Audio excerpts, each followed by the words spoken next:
안녕하세요. 오랜만에 뵙습니다. 요즘 유튜브에 워낙 좋은 컨텐츠들도 많고 화면이 워낙 예쁘게 잘 꾸며진 게 많아서 제가 자칫 저까지 유튜브를 올리는 게 여러분들의 시간을 뺏는 것이 아닌가 하는 그런 생각이 들었어요. 벌써 구독자도 이제 벌써 12분씩이나 되고 해서 많이 놀랐는데, 그래서 제가 한동안 안 찍었음에도 불구하고 구독자분들이 유지가 되고 있어서 오히려 제가 더 많이 놀랐습니다. 그래서 이렇게 좀 구독해 주시는 분도 있는데 예의상 그래도 이 동영상 찍는 거를 멈추면 안 되겠다라는 생각이 들어서 다시 한번 좀 찍게 되었어요. 비록 제가 좀 일이 좀 많고 좀 바쁜 부분이 있어서 남들처럼 뭐 이쁘게 화면을 만들어 내지는 못하고 있지만 그래도 또 열혈 팬이 좀 계셨어요. 계속 반드시 좀 찍어 달라 뭐 이렇게 하신 분이 있어서 힘을 내서 뭐 부족하나마 다시 한번 찍어보게 되었습니다. 뭐 전에 말씀드린 그 세계사 부분은 워낙 이제 뭐 인류의 뭐 지금은 뭐 창조론 진화론에 대한 얘기만 했지만 그 이제 계속 확장이 돼서 철학, 수학 뭐 여러 가지 과학이라든가 역사적인 입자 이런 것들 나눠가면서 핵심들만 물론 그 나누면서도 전반적인 것들 다 나눠보려고 하려고 그래요. 워낙 내용이 방대한 주제니까 그거 이제 조금씩 천천히 하도록 하고 가끔씩 또 이제 삶의 동기가 되는 인문학 내용, 소설 내용도 좀 나눠보려고 합니다. 오늘은 좀 쉬어가는 좀 페이지로서 빨강머리 앤 소설 아시죠? 루시 모드 몽고멜이라는 여류 소설 맞을 겁니다. 이름이 루시 모드 몽고멜이라는 여류 소설가가 쓴 빨강머리 앤에 대해서 나눠보려고 합니다. 일단은 뭐 추천하는 도서 중에 하나인데요. 요즘같이 좀 스트레스도 많고 마음이 갑갑한 이런 시대에, 그리고 도시 속에서 대부분 살고 있는 시대에 그런 소설 읽어보시면 대단히 좀 마음이 정화되는 것 같고 어떤 기쁨이 느껴질 거예요. 조금 두껍게 느껴지는 책이긴 한데 생각보다 어쨌든 쉬운 책이기 때문에 굉장히 편하게 잘 읽습니다. 뭐 배경은 일단 캐나다 동부 지역에 있는 프린스 에드워드라는 섬 맞을 겁니다. 그 동부 지역에 있는 섬에서 이제 대자연 속에서 이제 펼쳐지는 어떤 빨강머리 앤이라고 불리는, 그러니까 이름이 앤이죠.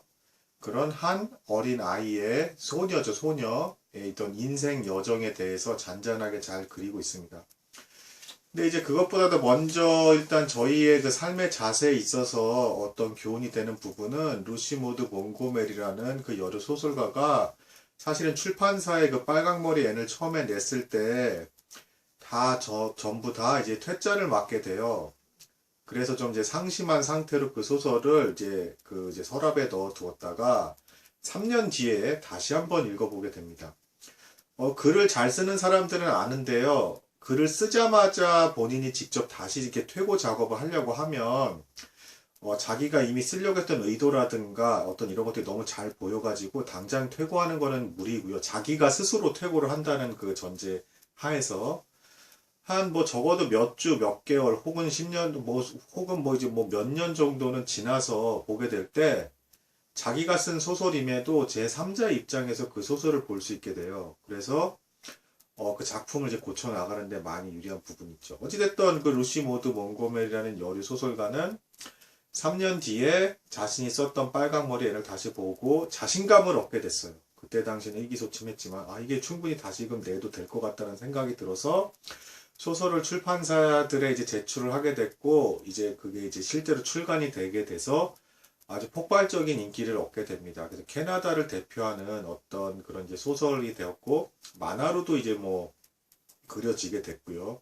그래서 세계적인 또 그곳이 관광지가 되면서 배경이 있는 그 프린스 에드워드 섬, 그 섬이 이제 그 세계적인 관광 지역이 되었습니다. 뭐 내용은 그렇습니다. 뭐 이제 그 분위기는 시종일관 굉장히 좀 뭐랄까 화기애애하고 밝고 좀 긍정적인 분위기예요.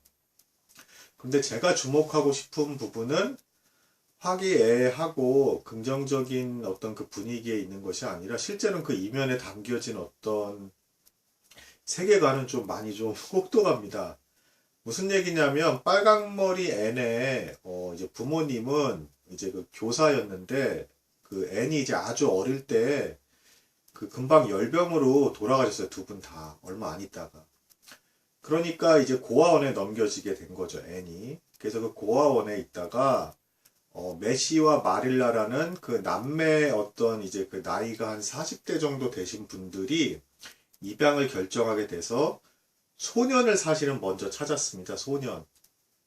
그러니까 딸을 찾았던 게 아니에요. 왜냐하면 이제 농부였기 때문에 일손이 필요하고 힘이 센 아들이 유리하기 때문에 아들을 이제 구하려고 했는데 여기서 만나기로 한 장소에 이제 그 입양을 주선한 분의 실수에 의해서 여자아이인 앤이 이제 그 메시와 마릴라라고 하는 두 남매의 가정에 입양이 되게 되는 거죠. 처음에 이제 바로 그렇다고 무조건 너를 받아들이겠다 이렇게 된 것도 아니었고, 앤의 어떤 이제 그 성격이나 이런 걸 보면 이제 뭐 말괄량이 이제 캐릭터인데 사실은 그 이면의 배경을 보면 고아원에서 고통받는 가운데 어떤 걸 많이 했겠어요. 아이가 부모도 안 계신데 상상을 많이 했을 거라고요. 아무래도.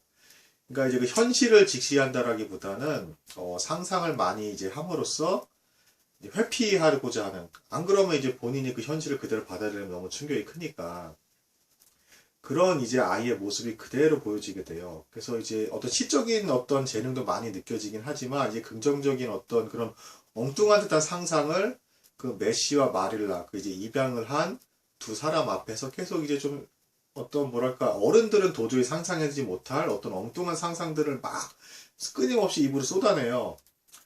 그러니까 이 두 분 입장에서는 원래 이제 굉장히 근엄하고 이제 캐릭터가 좀 이제 좀 뭐랄까 어른들은 이제 좀 사실 좀 재미가 좀 없잖아요. 그러다가 이런 어쨌든 화기애애한 듯한 느낌을 주는 아이가 오니까 아들하고는 또 다른 어떤 여자아이로서의 어떤 그 말주변과 이런 것들이 굉장히 마음을 사로잡았던 거죠. 그래서 입양을 결정하게 됩니다. 결국에는 이제 아들이 아니었음에도 불구하고 남자애가 아니었음에도 딸로서의 어떤 입양의 결정을 한 거죠. 그렇다고 엄마 아빠라고 부르라고 뭐 그러는 것도 아니고 그 소설 내 이제 안에 보면 그러면서도 분위기는 시종일관 역시 또 꿋꿋하게 앤이라는 소녀가 뭐 자기의 주관을 계속 이제 지켜가면서도 상상의 나래를 피면서 생활을 하게 되고 거기서 이제 친구와의 그 관계들에 있어서 이제 다이애나라는 이제 절친이 또 생겨요 도중에.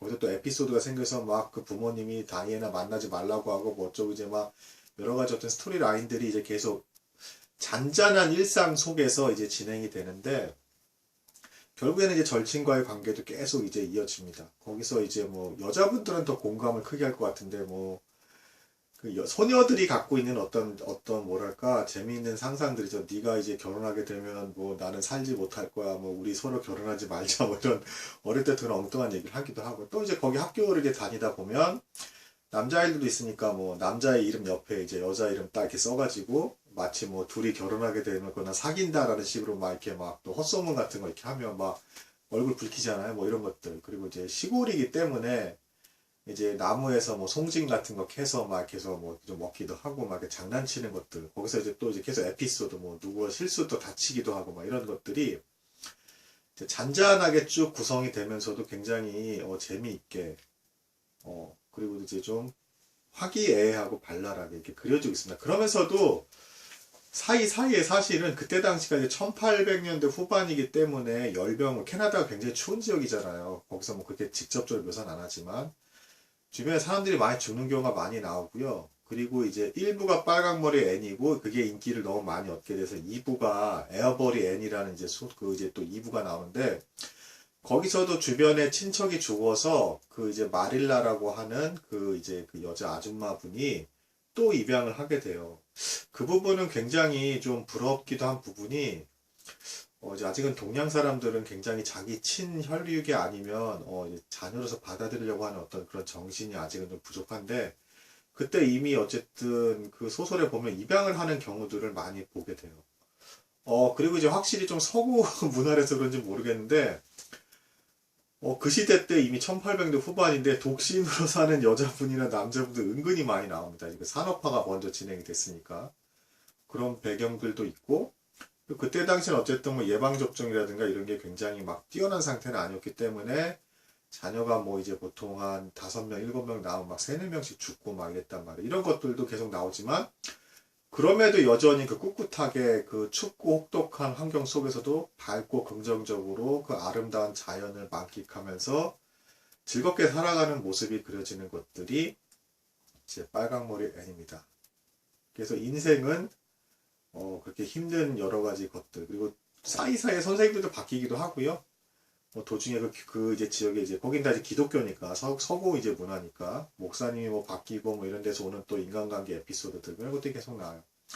사실은 또 이제 한 가지 특징 중에 하나는 세계적인 어떤 대작들은 주된 특징이 아주 기발하고 독특한 뭐 이런 거라기보다는 일상 속의 어떤 잔잔함 속에서 약간의 특별함 이런 소설들이 세계적으로 많이 인기를 많이 끌었어요. 왜냐하면 이제 그 본인들의 삶이랑 비슷한 겹치는 부분이 많은 상태에서의 약간의 특이함이 이제 적절한 긴장감을 주면서 받아들이기 쉽게 세계인들이 다 받아들이기 쉬운 어떤 구조가 이제 그런 이야기 구조거든요. 그래서 빨강머리 N이 전형적으로 그런 구조를 갖고 있습니다. 아주 이제 평범한 듯하면서도 N의 어떤 특이한 어떤 상상력과 엉뚱한 행동들, 여기서 오는 에피소드들, 이런 것들이 즐거움을 주는 그런 소설입니다. 그러면서도 그 배경은 소설은 분위기를 밝게 묘사하고 있지만 굉장히 좀 혹독한 대자연과 추위, 많은 사람들이 죽어나가는 것 같은 그런 모습들, 도중에 뭐 파산하는 것들도 나오기도 하고요. 그런 와중에 이제 뭐 가장 중요한 인간관계 스토리라인은 거기 그 학교에 미남 길버트 블라이스라는 이제 학생이 있는데 얘가 이제 N을 좋아했어요. 근데 이게 문제는 뭐였냐면 뭐 홍당무 같다고 이렇게 뭐 이렇게 놀렸다가 이제 완전 그거 하나 때문에 몇 년간 N하고 이제 왼수가 됐고, 근데 오히려 이제 왼수가 된 게 그게 전화위복이 된 게 둘이 이제 라이벌이 되면서 공부를 대단히 열심히 하게 된다. 서로 이제 경쟁을 하게 되면서. 그러면서 애는 계속 삐져있고 이 길버트 블라이스라는 이 남자애는 은근히 좋아하면서도 너무 삐져서 막 자기만 보면 화내니까 몇 년간을 다가가지 못합니다. 뭐 이제 그러다가 이제 대학교를 갈 기회가 얻어지고 거기서 그 기회가 이제 무산이 되게 되는 게까지의 내용이 일부예요. 뭐 왜 그렇게 무산이 되는지 한번 직접 읽어보시기 바랍니다. 뭐 좀 감동적인 또 이유가 있어요. 애니 좀 희생을 하는 거죠. 그러니까 이제 뭐 길버트 블라이스도 이제 때마침 그런 상황도 있었고 해가지고 또 양보를 하면서 앤에게 교사 자리를 줘요. 그 지역에. 그런 모습들이 이제 그려지고 2부에서 이제 에어버리 앤에서는 이제 앤이 선생님이 되고 이제 그 집에 또 입양한 아이들이 생기게 되고 선생으로서 겪는 어떤 이런 것들이 가르치는 입장이 되는 것들. 그리고 그 와중에서 대학의 꿈을 접고 있었는데 그 길이 좀 이제 열리면서 길버트 블라이스의 직접적이지는 않으나 간접적인 것 같은 어떤 그 프로포즈에 응하면서 같이 대학교를 가자는 둘이 라이벌로서 굉장히 이제 잘 이제 성장을 하다 공부를 아마 앤이 나중에 1등을 합니다. 그 지역에서. 근데 뭐 어쨌든 둘이 라이벌이기 때문에 너무 둘이 1, 2등을 막 다퉜던 거죠. 그런 와중에 이제 마침내는 그 길버트 블라이스의 마음이 앤에게 받아들여지면서 이제 소설이 마무리가 됩니다. 요즘 날씨도 춥고 여러 가지 힘든데 빨강머리 앤 추천입니다. 오늘 뭐 간만에 올려드린 내용 봐주신 여러분 대단히 감사드립니다. 앞으로도 가끔씩 무리가 되지 않는 선에서 막 남발하지 않고 마음을 담아서 잘 올려보도록 하겠습니다. 봐주시는 여러분들께 감사드립니다.